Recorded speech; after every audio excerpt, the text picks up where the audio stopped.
नमस्कार दोस्तों, इस वीडियो में आप सीबीएसई बोर्ड के द्वारा आयोजित की जाने वाली सीटेट के महत्वपूर्ण पेडागोजी के प्रश्नों को देखने जा रहे हैं। अगर आप सीटेट में पूछे जाने वाले सभी सब्जेक्ट्स के कंप्लीट पेडागोजी को डिटेल में पढ़ना चाहते हैं, साथ ही साथ प्रीवियस ईयर सीटेट के प्राइमरी और अपर प्राइमरी सभी शिफ्टों के कंप्लीट पेपर सोल्यूशन को डिटेल में देखना चाहते हैं, तो इस वीडियो के समाप्त होने के बाद से इस वीडियो का डिस्क्रिप्शन जरूर चेक करिएगा। और अगर आप चैनल पर पहली बार विजिट कर रहे हैं तो इसको सब्सक्राइब करते हुए बेल आइकन को जरूर प्रेस कर लीजिएगा सीटेट, यूपी टेट और सुपर टेट की बेहतरीन तरीके से तैयारी करने के संदर्भ में। चलिए दोस्तों, आज के इस महत्वपूर्ण वीडियो को प्रारंभ करते हैं। पहला प्रश्न पूछा गया है, भारतीय संसद ने दिव्यांग व्यक्तियों के लिए निम्नलिखित में से कौन सा कानून हाल ही में पारित किया गया?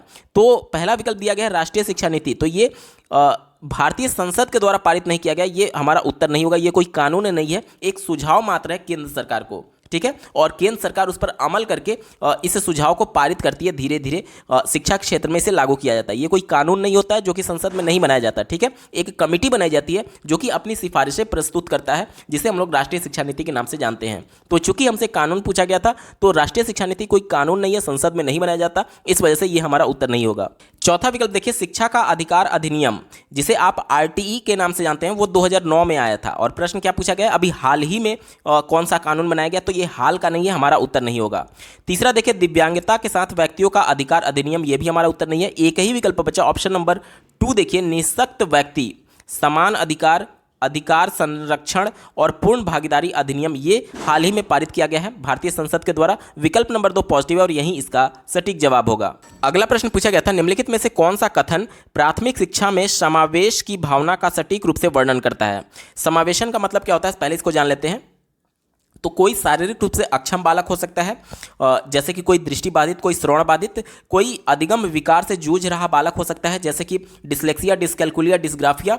कोई बहुत प्रतिभाशाली हो सकता है और कोई बहुत कमजोर हो सकता है, कोई सामान्य बालक हो सकता है। तो चाहे किसी भी अक्षमता से बालक क्यों ना जूझ रहा हो, सभी बालकों को बिना भेदभाव के सबको एक ही कक्षा में एक ही छत के नीचे पढ़ाने की बात करता है समावेशन, यानी कि सबको एक साथ लेकर के चलना है, ठीक है। इसी को हम लोग ध्यान में रख करके विकल्प ढूंढेंगे। पहला विकल्प दिया गया, शिक्षक केवल मानक और एक ही तरह के भाषा का प्रयोग को ही बढ़ावा देता है। तो ये विकल्प निगेटिव है।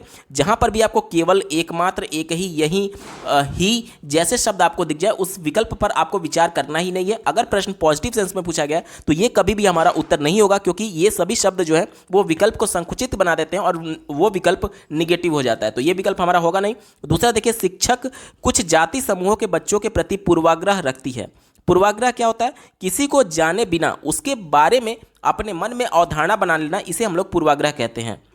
और ये कह रहा है कि किसी शिक्षक कुछ जाति विशेष के प्रति, तो जब इसके प्रति वो पूर्वाग्रह रखेगा इस प्रकार का, तो निश्चित तौर पर समावेशन में दिक्कत आएगी, क्योंकि ये भेदभाव कर रहा है किसी पर्टिकुलर जाति के बच्चों के साथ, ठीक है।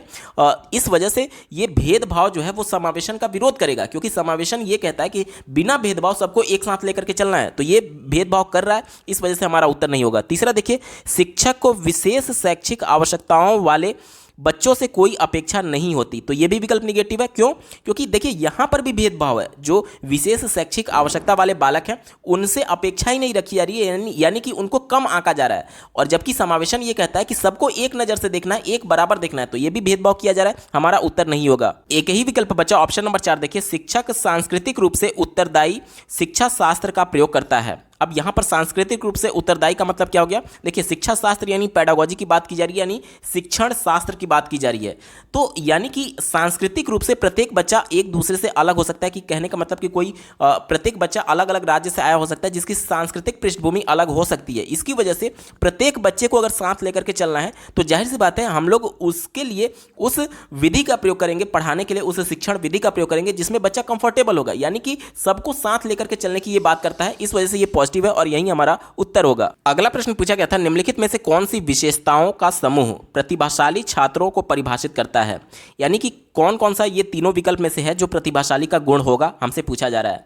पहला दिया गया, शीघ्रता से जो सीखते हैं। ये बात तो बिल्कुल सही है, जो तेजी से सीखते हैं वो प्रतिभाशाली बालक होते हैं। आगे पढ़िए, उसे याद रखते हैं। आपको लग रहा होगा कि रटना, याद करना, पहले के वीडियोज में मैंने आपको बताया था कि ये सभी वर्ड निगेटिव होते हैं, इस वजह से ये उत्तर नहीं होगा। लेकिन आपको यहां पर विशेष तौर पर ध्यान देना है कि यहां पर याद करने का मतलब रटने से संबंधित नहीं है। देखिए यहां पर जो कॉन्सेप्ट था वो बच्चे ने सीख लिया है, इसी को बोलते हैं क्रिटिकल थिंकिंग, यानी एक ही शब्द एक जगह पॉजिटिव सेंस में हो जाता है और दूसरी जगह निगेटिव सेंस में हो जाता है। यहां पर याद करने का मतलब रटने से संबंधित नहीं है बल्कि रिकॉल करने से संबंधित है। जैसे कि देखिए, अब जो भी कॉन्सेप्ट था वो बच्चे ने सीख लिया है। अब किसी परिस्थिति में आने पर, किसी नई परिस्थिति में आने पर जब उस कॉन्सेप्ट का जरूरत पड़ेगा तो बच्चे अपने माइंड में क्या होता है, जो चीज़ें सीखे रहते हैं उसको रिकॉल करते हैं, यानी उसको याद करते हैं। तो यहाँ रटना नहीं है बल्कि रिकॉल करना है। जो चीज़ बच्चे ने सीख लिया है उसको पुनः अपने एक तरीके से सचेतन मन में लाने की बात कहा जा रहा है, उसके संदर्भ में यहाँ पर याद था। इस वजह से ये जो याद है वो रटने वाला याद नहीं है, इस वजह से यहाँ पर ये याद पॉजिटिव सेंस में है, ठीक है। क्योंकि बच्चे तेजी से सीख रहे हैं, वो प्रतिभाशाली हैं और जब जरूरत पड़ रही है तो उसे रिकॉल भी कर पा रहे हैं, उस इन्फॉर्मेशन को रिकॉल कर पा रहे हैं, यहाँ पर ये मतलब है, यानी ये पॉजिटिव हो गया। दूसरा देखिए, सतर्क है, यानी प्रतिभाशाली बालक जो है वो सतर्क है और तुरंत उत्तर देते हैं, बारीकी से अवलोकन करते हैं। बारीकी से अवलोकन करना, उत्तर देना, सतर्क रहना, ये सभी प्रतिभाशाली बालक के लक्षण है, यानी ये भी हमारा पॉजिटिव होगा। तीसरा देखिए, त्वरण के साथ बेहतर प्रदर्शन करते हैं।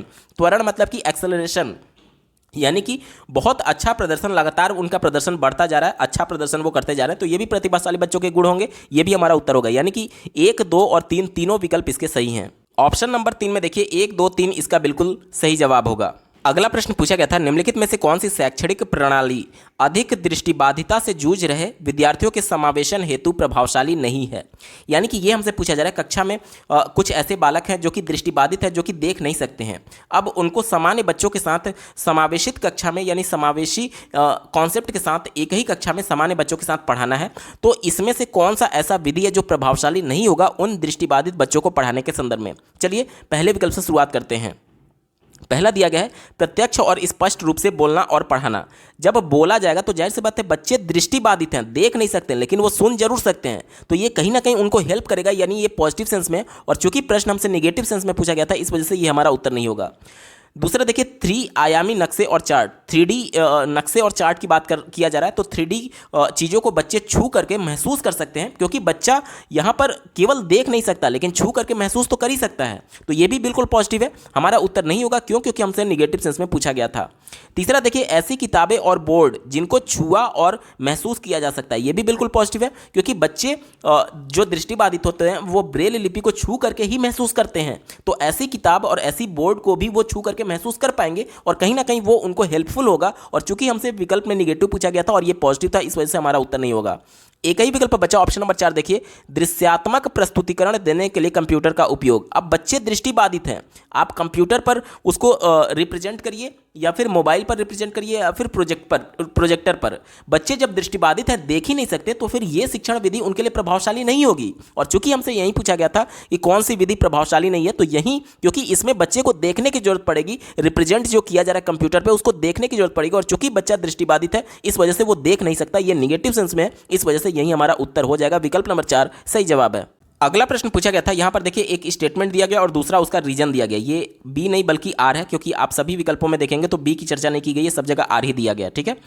तो एक स्टेटमेंट और एक तर्क दिया गया और दोनों को पढ़ करके हमको सही विकल्प का चयन करना है। पहले देखिए स्टेटमेंट में पढ़ता हूं, कहा जा रहा है कि शिक्षकों को सभी बच्चों के अर्थपूर्ण सीखने के लिए अधिगम के विविध मौके मुहैया कराने चाहिए। और इसका तर्क दिया गया, सभी बच्चों में सीखने की क्षमता होती है। ये बात बिल्कुल सही है, सभी बच्चे सीखने के लिए तत्पर होते हैं, उनको सही विधि से पढ़ाया जाए तो प्रत्येक बच्चा सीख सकता है, ठीक है, यानी कि ये तो सही है। और प्रत्येक बच्चे में क्षमता है सीखने की, और इस वजह से प्रत्येक बच्चे को अलग अलग विधि से पढ़ाने की कोशिश करनी चाहिए। विकल्प 1 भी पॉजिटिव है। कैसे? देखिए, प्रत्येक बच्चे में क्षमता है, लेकिन प्रत्येक बच्चे में कुछ शारीरिक विकार हो सकता है, कोई अधिगम विकार हो सकता है, कोई प्रतिभाशाली हो सकता है, कोई सामान्य हो सकता है और कोई बहुत कमजोर हो सकता है, लेकिन क्षमता उसमें जरूर है सीखने के लिए। अब शारीरिक अक्षमता जो है, जैसे कि दृष्टिबाधित हो गया, श्रवण बाधित हो गया, ये इसके सीखने की गति को थोड़ी प्रभावित करेगा। अगर उसको सही तरीके से रिप्रेजेंट किया जाए, जैसे कि जो सुन नहीं सकता उसको विजुअल क्लिप्स दिखाया जाए, जो देख नहीं सकता उसको बोल करके या फिर स्पर्श करने वाली चीजें दिखाई जाए, तो वो माध्यम की वजह से उसको सीखने में कठिनाई आ रही थी। अगर उसको सही माध्यम दे दिया जाए, यानी कि उसको जो अधिगम का विविध अलग अलग मौका मुहैया कराया जाए, तो वो उसको जल्दी से सीख पाएगा, अगर उसकी शैक्षणिक आवश्यकताओं को ध्यान में रखा जाए तो। यही विकल्प ए में कहा जा रहा है, ठीक है। विविध मौके यानी कि अलग अलग बच्चों की आवश्यकताओं के अनुसार अलग अलग अधिगम को यानी कि जो सिखाना है उसको रिप्रेजेंट करने की बात की जा रही है। ये भी विकल्प बिल्कुल पॉजिटिव है और ये पॉजिटिव होने के साथ साथ जो तर्क है, जो रीजन है, वो सही व्याख्या करता है विकल्प ए की। दिए गए ऑप्शन में देखिए ए और आर दोनों सही है और आर जो है सही व्याख्या करता है ए की। इसका बिल्कुल सटीक जवाब होगा। अगला प्रश्न पूछा गया था, एक विद्यार्थी जो नियंत्रण के बाह्य अधिकारिता में विश्वास रखती है परीक्षाओं में अपनी असफलता का कारण किसे बता सकती है। ध्यान से समझिएगा, एक ऐसी विद्यार्थी है जो ये मानती है कि वो सब कुछ बाहर से कंट्रोल हो रही है, ठीक है, बाह्य अधिकारिता यानी बाहर से कंट्रोल हो रही है, तो वो अपनी असफलता का कारण किसे बताएगी। जाहिर सी बात है, जब उसे ये लगता है कि मैं बाहर से कंट्रोल हो रही हूँ, परिस्थितियाँ मुझे कंट्रोल कर रही हैं, तो जाहिर सी बात है अपने आप को कभी तो दोष देगी नहीं। ऐसे लोग हमेशा परिस्थितियों को या फिर किस्मत को इस प्रकार की किसी पर अपने असफलता का कारण थोपते हैं, ठीक है। तो यही हमसे पूछा जा रहा है कि जो बाह्य अधिकारिता में विश्वास रखती है वो अपनी असफलता का कारण किसे बता सकती है। तो ऑप्शन नंबर 4 देखिए, बुरी किस्मत, इसका बिल्कुल सही जवाब हो जाएगा। विकल्प नंबर 4 इसका सही उत्तर है। अगला प्रश्न पूछा गया है, प्रगतिशील कक्षा में एक प्रभावी वातावरण का निर्माण करते समय निम्नलिखित में से किन बातों का ध्यान रखना चाहिए। प्रगतिशील कक्षा यानी कि रचनात्मक कक्षा की बात की जा रही है। इसका निर्माण करते समय वहाँ कक्षा का जो इन्वायरमेंट होगा वो कैसा होना चाहिए, ये हमसे पूछा जा रहा है, ठीक है। चलिए पहले विकल्प से शुरुआत करेंगे। कहा जा रहा है कि अन्वेषण को प्रोत्साहित करने के लिए सामग्री को व्यवस्थित करने की विधि। अन्वेषण मतलब कि खोज करना, खुद करके सीखना। तो एनसीएफ 2005 और राष्ट्रीय शिक्षा नीति 2020 दोनों ये मानती है कि बच्चे अपने ज्ञान का निर्माणकर्ता होते हैं और वो अन्वेषण के माध्यम से, खोज के माध्यम से अपने ज्ञान की रचना करते हैं। तो ये विकल्प बिल्कुल पॉजिटिव है, हमारा उत्तर होगा।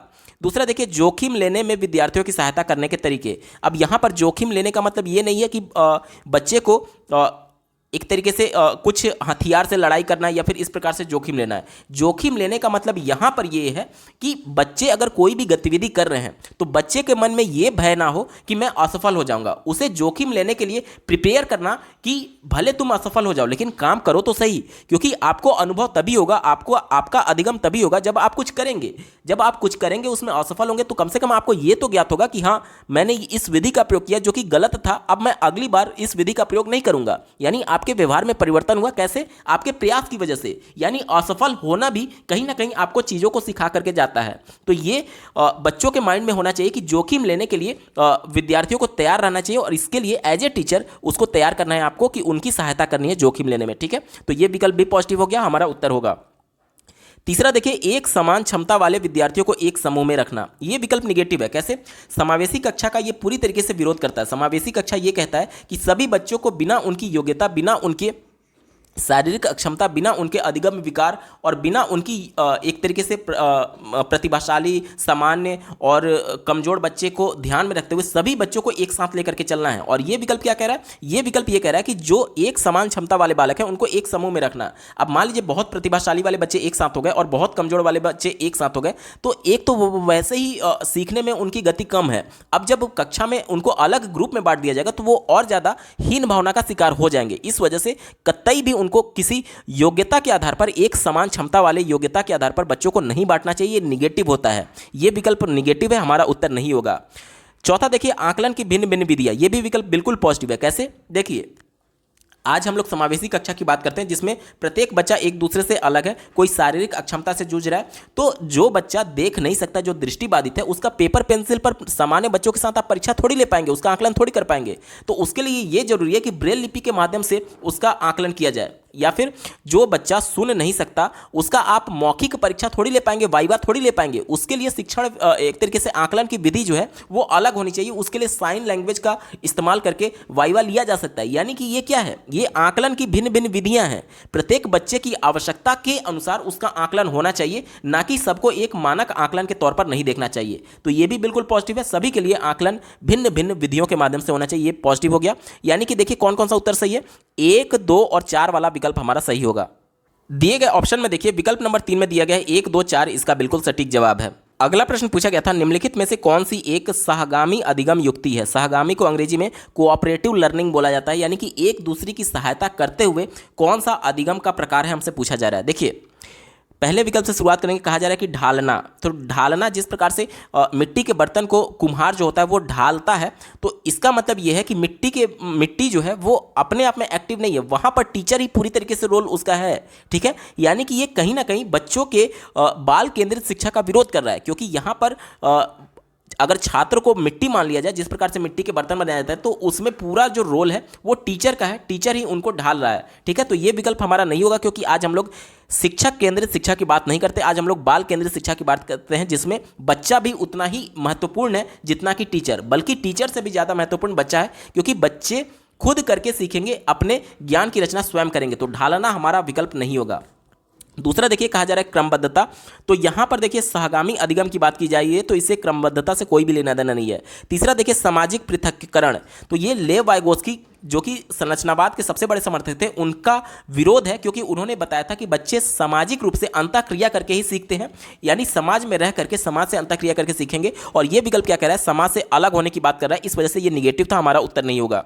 एक ही विकल्प बचा, ऑप्शन नंबर 4 देखिए, पारस्परिक रूप से प्रश्न करना। अब एक दूसरे से परस्पर जब हम लोग प्रश्न करेंगे तो जाहिर सी बात है सहगामी यानी एक दूसरे का कोऑपरेटिव लर्निंग कर रहे हैं, क्योंकि लेव वाइगोत्स्की ने बताया था कि जो हमसे थोड़ा भी बहुत ज़्यादा जानता है, MKO टर्म उन्होंने दिया था, मोर नॉलेजेबल अदर, यानी कि जो हमसे थोड़ा भी ज़्यादा जानता है उससे हम कुछ ना कुछ सीख सकते हैं पारस्परिक अंतःक्रिया के माध्यम से। यही चौथे विकल्प में कहा जा रहा है। विकल्प नंबर 4 पॉजिटिव है और यही हमारा उत्तर होगा। अगला प्रश्न पूछा गया था, मोहन ने विद्यार्थियों को आयतन की समझ बनाने के लिए भिन्न भिन्न धारिता वाले बर्तन दिए। फराह ने अपने विद्यार्थियों को कूड़े को यांत्रिक कार्य बनाने की संभावनाओं पर मानस मंथन यानी कि ब्रेन स्टॉर्मिंग करने के लिए कहा। दोनों अध्यापक अपनी कक्षा में किस शिक्षण शास्त्रीय युक्ति का प्रयोग कर रहे हैं? ध्यान से समझिएगा। जो पहले टीचर हैं मोहन, वो क्या कर रहे हैं कि बच्चों को आयतन यानी कि वॉल्यूम कॉन्सेप्ट को बताने के लिए अलग अलग धारिता का बर्तन दे रहे हैं। तो इससे बच्चे स्वयं देख करके समझ पाएंगे, स्वयं करके सीख पाएंगे कि किस प्रकार से आयतन यानी बड़ा बर्तन है वो ज़्यादा जगह घेर रही है और जो छोटा बर्तन है वो कम जगह घेर रही है, यानी जिसका जो ज़्यादा जगह घेर रही है उसका आयतन ज़्यादा होगा, जो कम जगह घेर रही है उसका आयतन कम होगा। तो बच्चे ये प्रैक्टिकल अनुभव कर पाएंगे बर्तन को देख करके। ठीक है, और जो फराह जो दूसरी टीचर हैं उनके द्वारा एक तरीके से ब्रेन स्टॉर्मिंग को बढ़ावा दिया जा रहा है यांत्रिक कार्य की संभावनाओं के बारे में सोचने के लिए। तो ये कहीं ना कहीं बच्चे इसमें जब क्रिटिकल थिंकिंग करेंगे तो खुद अपने ज्ञान की रचना करने के लिए खुद चीज़ों को खोज रहे होंगे, यानी अन्वेषण कर रहे होंगे। तो ये कहीं ना कहीं रचनावाद से जुड़ा हुआ है। विकल्प नंबर 2 रचनावाद इसका बिल्कुल सटीक जवाब होगा। विकल्प नंबर 2 सही उत्तर है। अगला प्रश्न पूछा गया था, यहां पर देखिए फिर से एक स्टेटमेंट दिया गया और दूसरा रीजन दिया गया और दोनों को पढ़ करके आपको सही विकल्प का चुनाव करना है। चलिए पहले स्टेटमेंट पढ़ते हैं। कहा जा रहा है कि शिक्षा ढांचे में शैक्षणिक अवबोध के अतिरिक्त छात्रों के सामाजिक संवेगात्मक आवश्यकताओं पर ध्यान दिया जाना चाहिए। यानी हम लोग को संवेगात्मक विकास का सिद्धांत क्यों पढ़ाया जाता है? ये इसीलिए पढ़ाया जाता है क्योंकि बच्चे संवेगात्मक तौर पर अस्थिर तो नहीं है अगर कक्षा में आप पढ़ा रहे हैं उस दौरान। तो ये सभी चीज़ें संवेग किस प्रकार से बच्चों में विकसित होती हैं और किस प्रकार से वो बच्चों के अधिगम को प्रभावित करती हैं, ये आपको सिखाया जाता है ट्रेनिंग के दौरान। ठीक है, तो ये कहीं ना कहीं आवश्यक है, इसी वजह से हम लोग को पढ़ाया जाता है। तो ये तो बिल्कुल पॉजिटिव हो गया। और दूसरा कहा जा रहा है कि संज्ञान में संवेग महत्वपूर्ण भूमिका रखते हैं। अब संज्ञान मतलब क्या कि जो चीज़ हम सीख पा रहे हैं, जो चीज़ हमारे संज्ञान में आ रही है, और संवेग मतलब क्या हमारे इमोशंस। तो ये बिल्कुल महत्वपूर्ण भूमिका निभाते हैं। कैसे? समझिए। जब कोई बच्चा दुखी होता है तो उसका पूरा फोकस उस दुख के कारण पर होता है, ना कि सीखने पर होता है। तो उसका संवेग यानी कि दुखी होना कहीं ना कहीं उसके अधिगम को प्रभावित कर रहा है। और जब बच्चा खुशी मुद्रा में होता है तो उसका पूरा फोकस वो अपना पूरा ध्यान जो है वो अधिगम पर लगा रहा होता है। इस वजह से उसका जो अधिगम होता है वो अच्छे से होता है, अर्थपूर्ण तरीके से होता है। यानी कि संवेग पूरी तरीके से संज्ञान को प्रभावित करता है। तो ये भी बिल्कुल पॉजिटिव हो गया। और चूंकि प्रभावित करता है इसलिए ये जरूरी है कि इनकी संवेगात्मक आवश्यकताओं पर ध्यान दिया जाए। यानी कि ए और आर दोनों सही है और जो आर है वो ए की बिल्कुल सटीक तरीके से व्याख्या करता है। विकल्प नंबर ए में दिया गया है ये सभी बातें। ऑप्शन नंबर 1 बिल्कुल सटीक जवाब होगा। दोस्तों, सीटेट पेडागोजी के महत्वपूर्ण प्रश्नों की ये श्रृंखला आपको कैसी लगी कमेंट के माध्यम से जरूर बताइएगा, क्योंकि आपका एक कमेंट मुझे मोटिवेट करेगा ऐसे ही महत्वपूर्ण वीडियो लाने के संदर्भ में। अगर आप सीटेट प्रीवियस ईयर प्राइमरी और अपर प्राइमरी दोनों पेपर के कंप्लीट सॉल्यूशन के साथ साथ सभी सब्जेक्ट्स के कंप्लीट पेडागोजी को डिटेल में पढ़ना चाहते हैं तो इस वीडियो के समाप्त होने के बाद से इस वीडियो का डिस्क्रिप्शन जरूर चेक करिएगा। और अगर आप चैनल पर पहली बार विजिट कर रहे हैं तो इसको सब्सक्राइब करते हुए बेल आइकन को जरूर प्रेस कर लीजिएगा सीटेट, यूपी टेट और सुपर टेट की बेहतरीन तरीके से तैयारी करने के संदर्भ में। इस वीडियो को देखने के लिए आपका बहुत बहुत धन्यवाद। भगवान करे आपका दिन शुभ हो।